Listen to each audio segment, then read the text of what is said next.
인사드리겠습니다. 윤상명입니다. 반갑습니다. 먼저 제 소개부터 시작하겠습니다. LG U+ 현직자이고요. 여기서 B2B 입찰 제안 컨설턴트로 일을 하고 있습니다. 그게 본업이고 현재 입찰은 한 100건 이상 했더라고요. 했고 누적 수주 금액은 제가 PT한 것만 해서 2천억 정도 되더라고요. 그리고 처음에부터 입찰을 전담으로 했던 컨설턴트는 아니었고요. 공공영업으로 시작을 했습니다. 공공영업을 한 4년 하고, 그리고 지금 한 4년째 또 이제 컨설팅 팀에 와서 입찰 제안서, 입찰 제안 전략, 입찰 제안 PT를 전담으로 하고 있습니다. 어떻게 하면 PT를 좀 더 잘할까, 좀 더 수주를 잘할까, 그런 연구를 막 하다 보니까 이게 나 혼자 알기 좀 아깝더라고요. 그래서 회사 안에서 다른 분들께 좀 전달드리기도 했어요. 근데 그것도 좀 아까웠어요. 이거 좋은 정보 같은데 좀 더 많은 분들께 알려드리면 어떨까 해서 지금도 찍고 있는데, 이렇게 콘텐츠를 찍어서 인스타그램 릴스로 올리기 시작했습니다. 그래서 지금 4.5만 팔로워가 있는 인스타그램 크리에이터이기도 합니다. 주로 다루는 주제는 오늘과 같은 내용이에요. 발표 잘하는 법, PT 잘하는 법에 대해서 여러 가지 정보들을 드리고 있습니다. 그 팔로워 덕분에 또 오늘 클라이언트도 오게 된 거예요.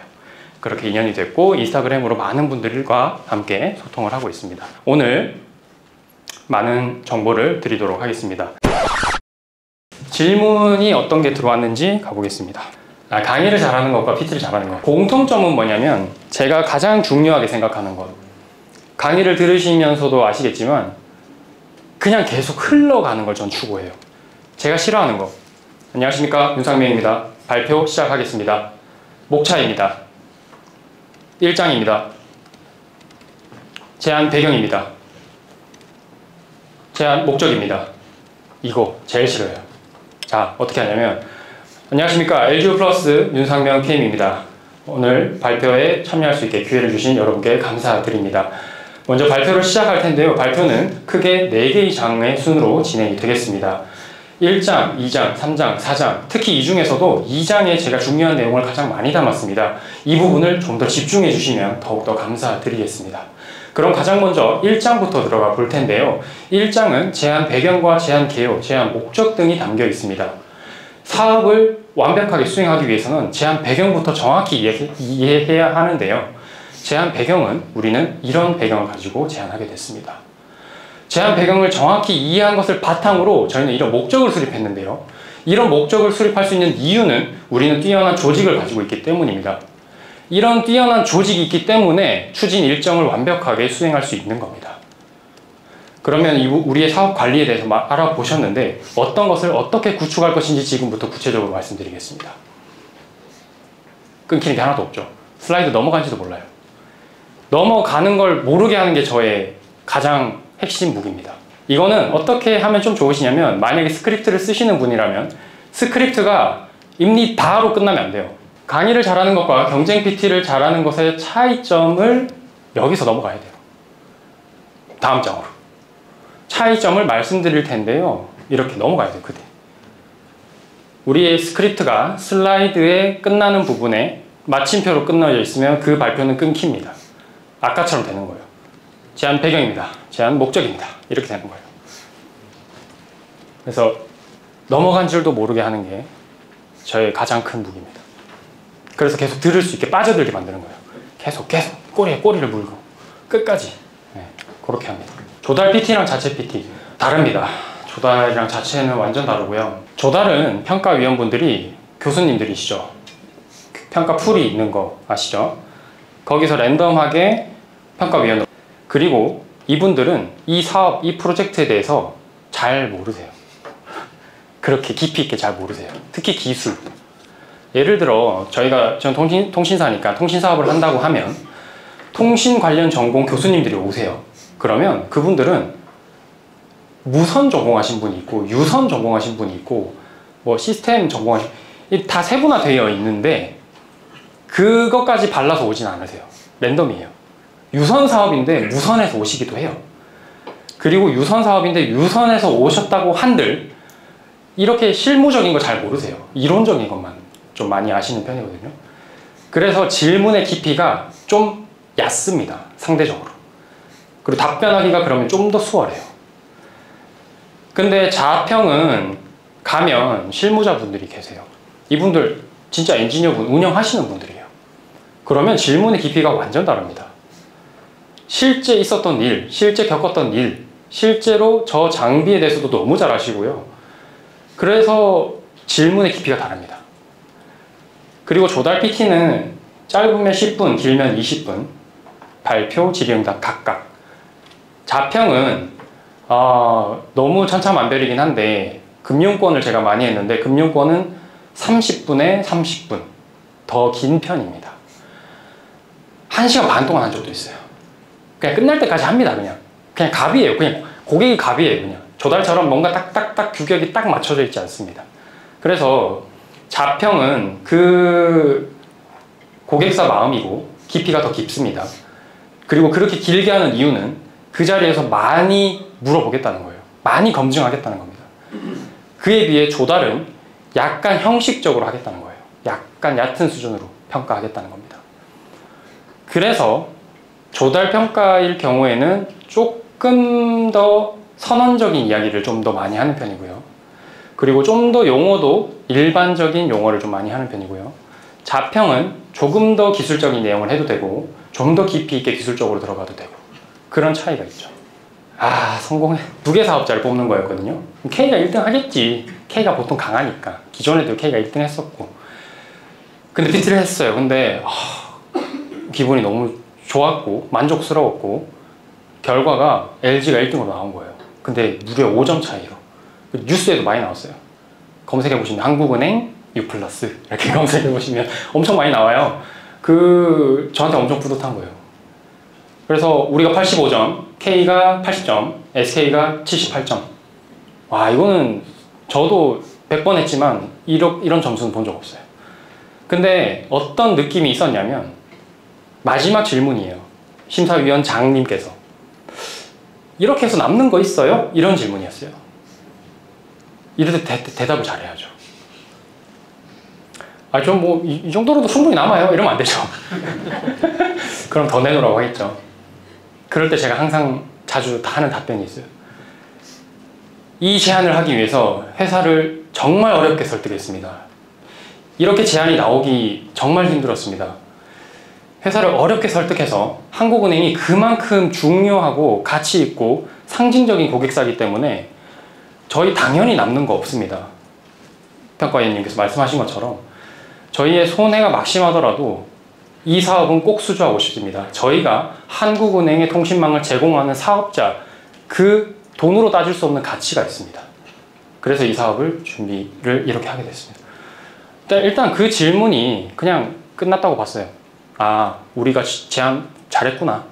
그래서 거기서 이제 마무리 답변까지 딱 하고 끝나고 그럼에도 불구하고 아까 말씀드린 여러 가지 이유로 1등까지는 할 줄 몰랐거든요. 근데 결과가 굉장히 객관적으로 나왔다라고 저는 생각합니다. 아까 입찰할 때 발표 상황에서 네. 제가 제 사례인데 실제 좀 기술적인 뎁스가 들어가 있는 입찰 발표다 보니까 네. 그쪽에 좀 특화된 인력이 동석해서 참석한 적이 있었습니다. 근데 2가지 사례가 있었는데 한 번은 붙었고 한 번은 떨어졌는데 제가 다 커버할 수 있는 영역에서 질의응답까지 다 대응하는 게 나을지 네. 아니면 그 기술적인 부분에 대한 질의가 들어온 부분은 나누는 게 나을지에 대한 고민이 좀 있는데요. 만약에 강사님께서 만약 이런 상황이라고 하면 어떤 방식으로 하는 것도 추천드리는지 궁금했습니다. 그 이유로 당락이 결정되진 않았을 것 같고요. 여러 가지 종합적인 이유 때문에 그 결과는 얼마든지 바뀔 수 있는 거라서 답변을 누가 많이 했다로 당락이 결정되는 건 아니라고 생각을 합니다. 다만 제가 생각하기에 일단 발표자, PM 직접 답변을 다 해야 된다고 생각합니다. 1차적으로 무조건 어떤 질문이 와도 무조건 답변 처음은 받고요. 추가적인 더 깊이 있는 답변을 배석자가 보강해주는 형태가 제일 이상적인 것 같아요. 해도 되고 안 해도 되는 거예요. 옵션이고 PM은 말 그대로 프로젝트 매니저이기 때문에 이 모든 범위에 대해서 충분히 모든 것을 이해하고 있어야 된다고 생각합니다. 근데 조금 부족할 수도 있어요. 그런 부분만 좀 도와주시면 된다고 생각해요. 근데 질문 주셨는데 처음부터 답변을 아예 못하고 바로 넘겼다? 그거는 조금 감점되지 않을까 싶습니다. 제가 평가위원이라고 생각한다면. 그래서 저도 무슨 질문이든 제가 다 답변 받는다고 생각해요. 특히 조달 평가의 경우에는 아예 답변이 안 되죠. 그 배석자 답변이 안 되는 경우도 되게 많아요. 특히 온라인 PT면 더더욱 그렇고요. 그래서 PM이 모든 답변을 하는 게 원칙, 그리고 추가 플러스 알파라고 생각을 하고, 그러기 위해서 사실 발표 준비보다 스터디하는 시간이 더 깁니다. 모든 사업 제안 내용에 대해서 완벽하게 이해하기 위해서. 제가 내일 모레도 PT가 있는데 발표 준비는 어느 정도 계속 경험치가 있다 보니까 크게 오래 걸리지 않아요. 근데 어떤 질문이 들어올지, 여기에 어떤 답변을 할지 세세하게 다 봅니다. 우리 정성 제안서 있고 제안 요약서도 있고 발표본도 있고 이렇게 여러 가지 형태로 제출하는 경우가 있죠. 정성 제안서 사실 뭐 200페이지, 많게는 뭐 1000페이지, 이거 저는 처음부터 끝까지 다 봅니다. 꼼꼼하게. 그래서 그렇게 했을 경우 어떤 질문이 와도 어느 정도 답변이 거의 다 커버되더라고요. 네. 그러고 나서 좀 넘겨드리는 편입니다. 추가로 답변해 주실 부분은. 기업이나 정부 입찰 상황에 맞는 PT에 대한 세부적인 팁. 아까랑 일맥상통해요. 조달 평가냐 자평이냐에 따라 나뉜다고 보시면 될 것 같아요. 조달은 좀 더 격식 있고 형식적인 측면이 강하고 질문의 깊이가 그렇게 깊지 않다. 하지만 기업, 민수의 경우에는 대부분 좀 깊이 있다라고 이해하시면 될 것 같아요. PT 자료 만드는 거는 어떻게 배우셨나요? 따로 배운 적은 없어요. 그냥 회사 다니면서 계속 그냥 아름아름 했던 것 같아요.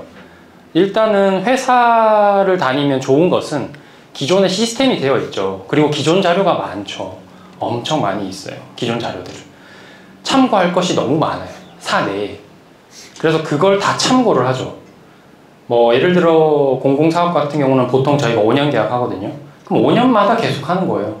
그럼 5년 전 자료가 있고요. 10년 전 자료도 있고, 그리고 유사한 다른 기관에 제안했던 자료가 있고.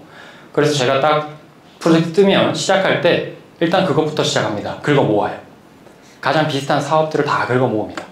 그리고 내가 쓸만한 것들을 골라내요. 그리고 재구성을 하고 좀 바꾸고 이런 식으로 합니다. 그래서 저는 PPT 디자인을 아주 잘하진 않아요. 기존 거를 어떻게 더 맛있게 잘 꾸며내고 잘 구성할 것이냐, 순서를 바꾸고, 아니면 여기 A에 있는 거 B에 있는 거를 좀 섞는다든지 그런 것들을 많이 해요. 가감승제라고 제가 교육받은 내용 중에 있는데, 더할 가짜예요. 더하기. 요거 좀 부족하면 조금 더 추가하고요. 한 장을 추가하든가, 2가지가 있었는데 하나를 추가해서 3가지로 만든다거나, 그리고 감소, 마이너스, 너무 많은 거예요. 빽빽한 거. 그럼 좀 덜어내요. 그리고 곱하기예요. 곱하기에서 요거 좀 더 늘리는 거. 나누기예요. 요거 1장짜리인데 3장으로 나눠버리거나 2장으로 나눠버리거나, 이렇게 가감승제를 생각하면 PPT의 약간 밀도 이런 거를 조금 조정하실 수 있어요. 애니메이션 쓰지 않습니다. 거의 쓰지 않고요. 강의 자료이기 때문에 약간 들어가 있었고, 그리고 거의 PDF로 제출해요. 그래서 애니메이션 아예 작동을 안 합니다. 그래서 애니메이션은 쓰지 않는 걸 저는 원칙으로 생각합니다. 그리고 들어가 있으면 피터가 자기도 실수할 수 있는 가능성이 커져요. 그런 나에게 방해되는 건 다 제거. 네. 발표에 집중. 그리고 발표 자료에 너무 현혹되지 않게, 발표자에 현혹될 수 있게끔 하는 게 제가 추구하는 발표고요. 그래서 애니메이션 넣지 않습니다. 100건의 PT 동안 수주한 건들의 공통점이 있나요? 70%입니다. 승률이. 10번 PT한 거의 7번. 그 좀 많이 하는 편이죠. 통신사 중에는. 어쨌든 통신사가 3개가 있고, 요즘은 통신사끼리도 경쟁하지 않아요. 뭐 더 많아졌어요. 저희가 네이버랑 할 때도 있고 카카오랑 붙을 때도 있고, 너무 이 신기술들이 많아지고 통신사도 탈통신을 하기 위해서 다양한 신사업들을 합니다. 저희가 로봇도 팔아요. 드론도 팔아요. GPU도 팔아요. 안 파는 게 없어요. 통신사가. 그러면 GPU 팔려면 또 GPU 벤더사랑 경쟁해야 되고, 로봇 팔려면 로봇 벤더사랑 경쟁해야 되고, 엄청 경쟁할 때가 많습니다. 근데 어쨌든 꽤 높은 승률을 가질 수 있는 이유는 아까 말씀드린 그 희소성에 있는데, 정말 중요한 사업, 이 사업 꼭 따야 되는 사업 있잖아요. 그러면 제일 잘하는 피터를 부르게 돼 있어요. 그러면 걔는 잘 메이드가 되어 있어요. 얼마나 많은 사람들이 얼마나 많은 리소스를 투입해서 전략적으로 준비를 해놨겠어요. 그래서 제가 거기서 그냥 스트라이커 역할을 하는 거죠. 그래서 제 역할은 와, PT로 역전시켜서 이걸 먹었다 보다는 정말 떨어지면 안 되게 하는 거예요. 리스크를 최소한으로 하는 거예요. 제가 PT하면 그래도 떨어질 확률은 낮다가 맞는 것 같아요. PT로 자체로 뒤집는 거는 사실 굉장히 힘들다고 생각을 합니다.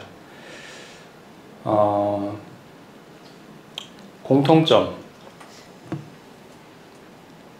없는 것 같아요. 다 달라요. 제가 100건에 입찰을 했지만 다 다릅니다. 공통점은 PT장에서의 공통점이 있다기보다는 그 전에 이미 있어요. RFP가 떴을 때. RFP 떴을 때 와요. 아, 이거 된다, 안 된다. 거의. 근데 거기서 된다는데 안 되는 게 있지, RFP 떴는데 야, 이건 안 된다가 되는 경우는 거의 없습니다. 여기서 뒤집어지지 않아요. RFP에서 독소 조항 들어가 있어요. K한테 유리한 게 다 발라져 있어요. 근데 제 안에서 PT를 정말 잘했다고 생각해도 그거는 안 뒤집어지더라고요. 그래서 RFP에서 이미 쫑난다고 봅니다. 그래서 사전 영업이 잘 되어 있어야 돼요. RFP에 우리가 유리한 걸 계속 넣어야 되고요. 우리한테 불리한 건 계속 덜어내야 되고요. 그러기 위해서 그 발주처 담당자와의 관계가 미리 너무 잘 되어 있어야 되는 거죠. 거기서 결정 나는 것 같아요. 그래서 수주했던 사업의 공통점은 사전 영업이 잘 되어 있다. 그래서 RFP가 불리하지 않다. 이게 공통점이라면 공통점일 수 있습니다. 현장에서의 공통점은 없었어요.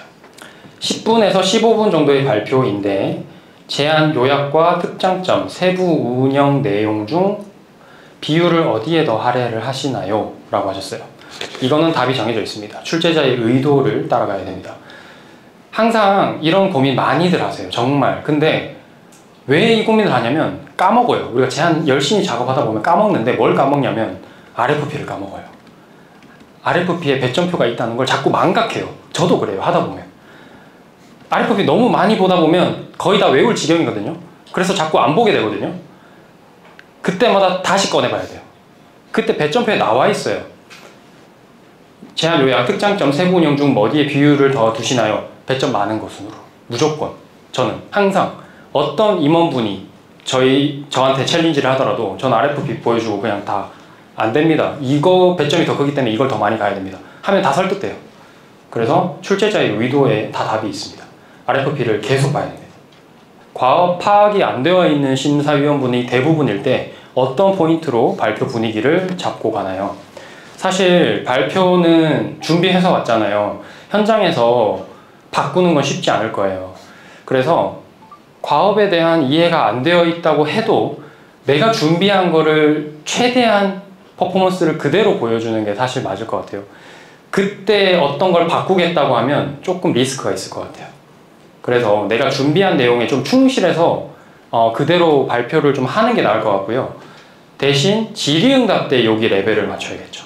질문을 들었는데 이 정도 레벨의 질문이시구나. 거기에 맞춰서 답변해야 되는 거죠. 발표는 준비한 대로 그대로 보여주시는 게 맞을 것 같아요. 그리고 자평과 조달에서 기술적 깊이가 다르기 때문에 조금 더 전문적으로 간다라고 말씀은 드렸지만 그래도 다 쉬운 말로 가야 된다고 저는 생각을 해요. 예를 들어서 자평인데 평가위원 중에 기술자분들도 계시고요. 근데 현업도 계세요. 예를 들어서 신한은행 콜센터를 제안해요. 그러면 콜센터를 운영하시는 통신팀이 있을 거고요. 이 콜센터를 실제로 그 마케팅용으로도 쓰잖아요. 그 TM도 하고 하니까. 그럼 마케팅 부서도 오세요. 그리고 이 사업에 이 금액이 적정한지 판단하는 총무팀도 올 거고요. 그러면 평가하는 이 조직이 너무 많아요. 그래서 기술팀에만 포커싱 해도 안 되는 거죠. 최대한 그냥 쉬운 말로 다 푸는 게 저는 맞다고 봅니다. 제가 강의할 때 아리스토텔레스가 한 로고스, 파토스, 에토스 다 풀어드렸죠. T와 F, 고트입니다. 누구나 알 수 있는 말로 다 풀어버렸죠. 초두 효과, 최신 효과, 그리고 메르비언의 법칙, 뭐 이런 거 심리학적인 되게 학술적인 용어들이 있는데 전문 용어 다 풀어버렸죠. 최신 효과는 끝인상입니다. 초두 효과는 첫인상입니다. 이런 식으로 그냥 우리가 흔히 평소에 쓰는 말로 하는 게 가장 좋은 발표인 것 같아요. PT에 잘생긴 게 도움이 되나요? 안 잘생겨서 모르겠는데 근데 이거는 그냥 유머로 하셨겠지만 진짜 중요하다고 생각해요. 이게 미모가 잘생겼다 뭐 예쁘다가 아니라 깔끔해야 돼요. 저 사람은 관리를 했다, 신경을 썼다, 이런 티가 나는 거. 그래야 신뢰감이 가죠. 아니 자기 손톱 발톱도 머리카락도 제대로 안 깎는 사람이 통신선을 제대로 깎겠어요? 뭐 이런 거죠. 자기 관리를 제대로 하지 않는 사람한테 어떻게 큰 일을 맡길 수 있겠어요. 그냥 이거는 무조건 도움됩니다. 제가 들었던 칭찬 중에 가장 되게 인상 깊었던 칭찬이 있어요. 상명님은 엄마 아빠한테 감사해야겠어요. 그렇게 낳아줘서. 이거 되게 감동받았는데, 왜냐면 이건 바꿀 수 없는 거잖아요. 그래서 그런 의미로 저는 받아들이고, 이미지를 신뢰감 있게 보여줄 수 있는 거, 그건 되게 중요한 포인트라고 생각합니다. 근데 이게 생김새가 아니라 행동, 자세, 그게 사실 더 중요해요.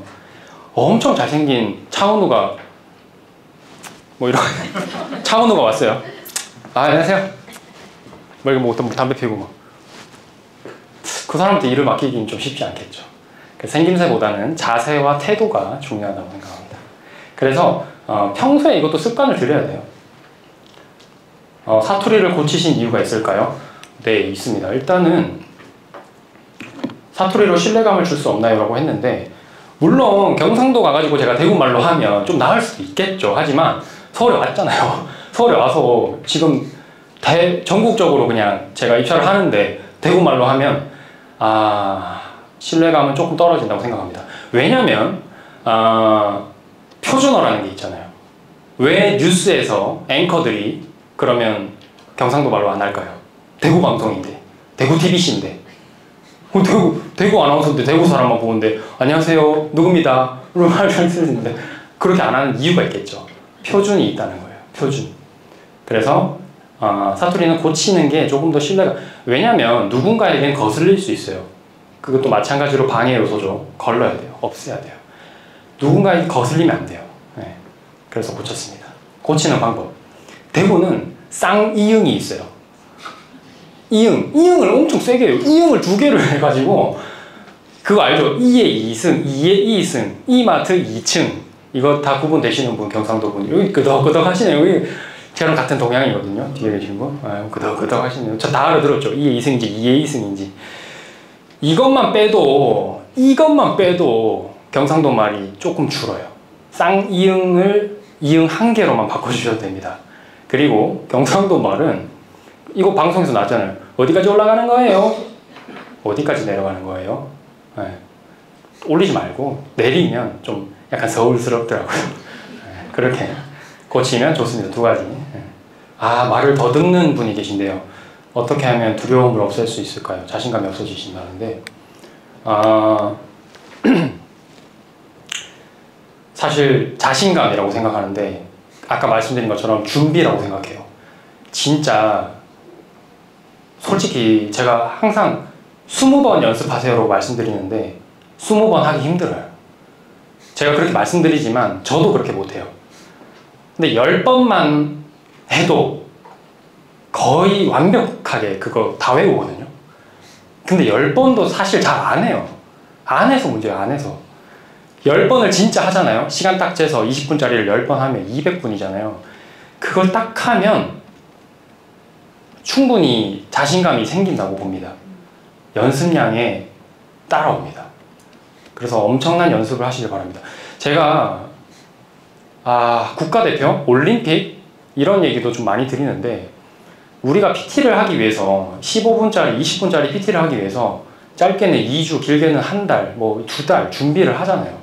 내용 숙제도 계속하고 제안서도 쓰고 발표 연습도 하고 리허설도 하고 다시 고치고 또 하고, 진짜 저는 이거는 약간 올림픽 국가대표랑 비슷하다고 생각해요. 그리고 이 실전에서 득점하기 위해서 순간적인 판단력과 그것은 준비한 과정에서 나오는 거지 그 현장에서 바로 나오진 않는다고 생각합니다. 그래서 우리가 태릉이라고 생각하고 연습량을 늘리시는 게 긴장감을 최대한 줄일 수 있는 방법이라고 생각을 합니다. 스크립트인데 1단계 스크립트를 처음부터 끝까지 다 썼어요. 저도 2, 3년 차 때까지는 그렇게 한 것 같아요. 그리고 스크립트는 워드를 키시면 맨 밑에 단어 수가 나오거든요. 그 단어가 100단어당 1분 정도입니다. 적당한 속도가. 그래서 20분 PT면 2000단어로 작성되면 시간이 거의 딱 맞아요. 제가 온라인 PT를 할 때는 앞에 프롬프터를 띄우고 그대로 읽는 편이기 때문에 완벽하게 처음부터 끝까지 토시 하나 안 틀리고 20분이면 2000단어에 맞게 써놓습니다.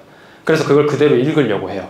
물론 실감나게 계속해서 이 높낮이와 이런 건 다 주죠. 연출은 다 하는데 멘트 자체는 그대로 써놓습니다. 하지만 오프라인 PT는 스크립트를 1단계는 썼어요. 그리고 외우려고 했어요. 근데 그렇게 되면 까먹으면 하얘져요. 더 뒤에가 이어지지 않습니다. 그래서 두 번째 2단계로 했던 거는 스크립트를 일단 쓰긴 써요. 근데 보지 않았어요. 아예 한번 쭉 쓰고 그냥 버렸습니다. 절대 보지 않겠다. 그냥 쓰는 거는 내용 정리하는 단계였어요. 그리고 연습할 때는 보지 않고 했습니다. 대신 시간 딱 타이머 켜고 처음부터 끝까지 무조건 밀고 간다였어요. 그렇게 해서 한 서너 번만 하면 됩니다. 시간 안에. 3단계 지금은 스크립트 아예 안 씁니다. 하나도 안 씁니다. 아예 안 씁니다. 그냥 즉석으로 사실 뭘 갖다 줘도 그냥 어느 정도는 말할 수 있어요. 그게 이제 3단계고 시간은 시계를 잘 체크하는 게 중요해요. PT에서. 만약에 PT장에 시계가 내가 잘 보이는 곳에 없다. 그러면 이 손목시계가 있어야 되고 디지털 시계가 안 되는 곳이 많아요. 그러면 아날로그 시계로 가져가셔야 되고요. 시계를 한 번씩 꼭 체크를 해야 됩니다. 근데 그리고 또 동의를 구해서 앞에 제가 태블릿을 놔둘 때도 있어요. 태블릿을 두고 시계를 켜놓을 때도 있거든요. 시계가 없을 때는. 그렇게도 합니다. 그래서 시간을 봐가면서 체크해야 되고 제가 아까 처음에 틀 짤 때 시간 쪼개기라고 말씀드렸죠. 그래서 어느 정도 이 정도 왔으면 10분 정도가 지났어야 되는데 15분이 돼버렸어요. 그럼 뒤에 거 빨리 빼야겠죠. 그리고 어느 정도 여기까지 왔는데 5분 만에 끝나버렸어요. 그럼 더 좀 늘려야겠죠. 이런 식으로 그때그때 좀 조율을 해야 돼요. 근데 이게 되려면 경험치가 사실 좀 쌓여야 돼요. 왜냐면 제가 발표를 잘하기 위해서 수백 가지 요소가 있다고 말씀드렸잖아요. 골프 치시는 분들 이해하실 텐데 어드레스 딱 해가지고 5만 가지 생각나죠.